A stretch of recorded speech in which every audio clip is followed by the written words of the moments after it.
그래서 7월 31일 우즈베키스탄 출장을 앞두고 해병대 사령관에게 이첩 보류를 지시했죠. 예, 그렇습니다. 전화로 하셨습니까? 전화로 했습니다. 그게 언제입니까? 11시 좀 지났습니다. 그렇습니까? 예. 그런데 그것도 못 믿어가지고 다시 해병대 부사령관을 들어오라고 그러셨죠.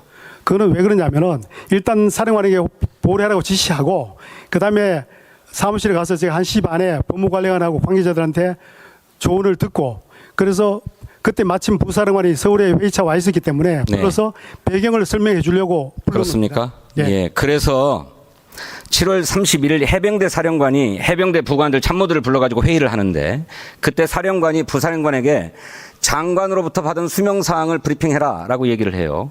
예. 그러자 브리핑을 합니다. 4가지. 첫째, 수사 자료는 법무관리관실에서 최종 정리해야 하는데 혐의자를 특정하지 않고 경찰에 필요한 자료만 주면 된다. 둘째, 수사 결과는 경찰에서 최종 언론 설명 등을 해야 한다. 셋째, 장관이 8월 9일 현안 보고 이후 조사 결과를 보고해야 한다. 넷째, 유가족들이 오해하지 않도록 해야 한다. 이렇게 4가지 사항을 브리핑합니다. 이런 얘기들을 하신 거 맞습니까? 앞에 처음에 말씀하신 그 혐의자를 포함시키지 않고 보내야 된다. 그런 얘기는 한 적이 없습니다. 장관, 예. 박정훈 단장에 대한 구속영장 청구서에 군 검찰단이 그렇게 기재했어요. 그렇게 기재했어요. 의원 오해하시는 것 같은데. 수사 자료는 아닙니다. 법무관리관실에서 최종 정리해야 한다. 의원님, 그거는 혐의자를 특정하지 않고 자료만 경찰에 넘기면 된다. 그게 아니고요.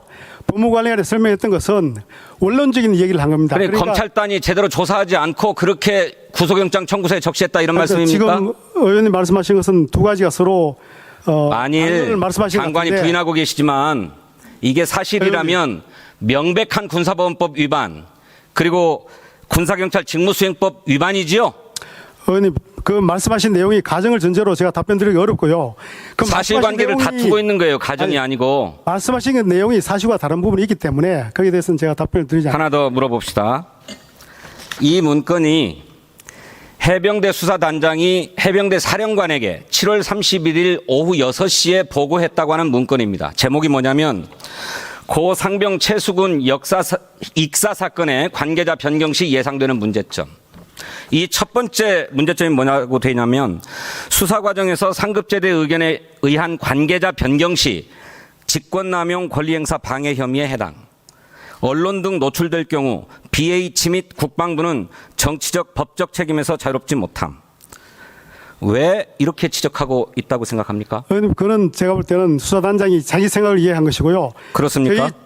저를 포함해서 국방부 누구도 누구를 넣어라 빼라 이야기한 적이 한 번도 없습니다. 없고 관계자 변경이라는 표현도 박정훈 단장의 이야기에 의하면 7월 31일 해병대 사령관 주재회의에서 해병대 사령관이 이렇게 얘기했다고 해요.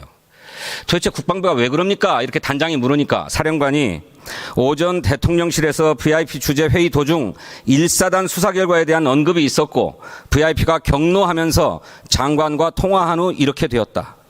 대통령 구체적으로 뭐라고 얘기했냐면 이런 일로 사단장까지 처벌하면 대한민국에서 누가 사단장을 할 수 있겠나. 이렇게 질책했다고 합니다. 이런 사실이 있으니 오후 6시에 다시 사령관에게 가서 문제에 예상되는 문제점 이 검토 보고를 하는 것 아닙니까?